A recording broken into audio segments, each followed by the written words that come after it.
Bonjour à tous et bienvenue dans Moi et Alzheimer. Je suis Agnès et ma mission est d'impacter le monde sur la prévention de la maladie d'Alzheimer. Donc sur cette chaîne, tu vas trouver mes 13 ans d'expérience que j'ai eu avec ma maman qui avait la maladie d'Alzheimer. Aujourd'hui, moi, c'était musique. C'est-à-dire que le samedi après-midi, de 14h à 19h, c'est musique. Alors évidemment, tu vas me dire, moi je joue pas de la musique, mais c'est juste pour te faire une analogie entre, je dirais, la gymnastique du cerveau et Alzheimer. En fait, la musique, qu'est-ce que je fais en musique? Je joue d'un instrument, je joue du saxophone, donc je fais marcher mes doigts. En même temps, je lis des notes que je dois répercuter sur mon instrument. Donc c'est une gymnastique entre la lecture, la retranscription physique et puis l'écoute, l'oreille, parce que tu dois ajuster ton bec, puisque moi je joue du saxophone, donc j'ajuste la position de ma bouche en fonction aussi de ce que j'entends. Parce que si je lâche mon bec, je vais avoir un son tout pourri, entre guillemets. Si je le resserre, je vais avoir un son beaucoup plus net. Et tout ça, ça entraîne le cerveau à d'autres choses. C'est-à-dire que, tu vois, toi tu as une routine, je pourrais toujours jouer la même chose, et j'ai ma routine, et je m'habitue à cette routine-là. Tu vois, tu joues tout le temps le même morceau, tu es habitué, ton cerveau, il est straight away, il sait ce qu'il a à faire.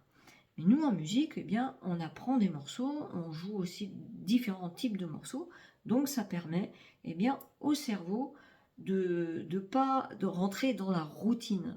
Et en rentrant, et quand tu ne rentres pas dans cette routine-là, tu obliges ton cerveau à fonctionner différemment, à trouver d'autres canaux et à faire d'autres interactions avec ton cerveau. Et ça, c'est intéressant parce que dans la maladie d'Alzheimer, souvent, quand les personnes commencent à avoir cette maladie-là, elles aiment bien la routine. C'est-à-dire qu'elles font tout le temps le même chemin, elles vont faire leurs courses à la même heure, etc., etc. Le cerveau, il est plus du tout habitué à changer. Je vois par exemple ma maman, elle était habituée à son train-train à la maison. Et parfois, elle était obligée d'aller à l'hôpital, de passer quelques jours à l'hôpital. Quand elle arrivait à l'hôpital, elle était complètement perdue, tu vois. Et tu sentais que d'un seul coup, la maladie, elle montait comme ça. Et franchement, moi, ça m'inquiétait parce que je me disais, quand elle va revenir à la maison, comment ça va se passer? Elle plongeait. Et c'est un truc de fou. Tu peux pas t'imaginer, c'est que c'est comme si elle se laissait aller, et puis comme elle avait perdu ses repères, elle savait plus se repérer. Parce que dans Alzheimer, la première chose que les gens perdent, c'est la notion d'espace et la notion de temps. Et quand elle revenait à la maison, elle mettait quelques semaines avant de récupérer un petit peu son potentiel en fait. Pour ça, et la raison pour laquelle je te parle de musique, c'est ce qui permet, bah, pour moi, aujourd'hui, je ne fais pas que ça, mais de faire fonctionner le cerveau différemment. C'est-à-dire que j'apprends un morceau, et puis là, dans 15 jours, on va en apprendre un autre, et puis etc., etc. Donc ça, on ne rentre pas dans la routine. Alors tu vas me dire, bah oui, mais moi je fais pas de musique, donc comment je peux faire, Agnès, pour ne pas rentrer dans une routine? C'est simple. Par exemple, j'avais lancé un challenge il n'y a pas si longtemps que ça. Au lieu d'utiliser ta main droite pour, par exemple, manger ou te brosser les cheveux le matin, tu peux utiliser ta main gauche, par exemple. Quand tu vas au travail, je suis sûre que tu prends tout le temps le même chemin. Prends un chemin différent. Alors, tu vas me dire, bah ouais, mais je vais perdre du temps. Non, tu vas pas perdre du temps, mais tu vas obliger ton cerveau à réfléchir différemment. La preuve, c'est que sur ce chemin que tu empruntes aujourd'hui, remarque bien, est-ce que tu fais attention au paysage? Qu'est-ce que tu vois sur ton chemin?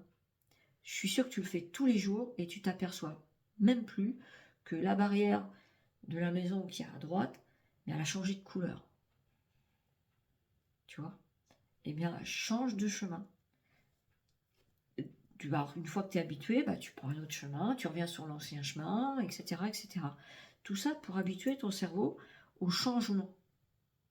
Et je t'expliquerai parce que c'est très important d'habituer son cerveau justement à avoir ce réflexe de changement, parce que quand il t'arrive quelque chose, eh bien ton cerveau il est naturellement habitué au changement et tout de suite tu vas trouver une solution.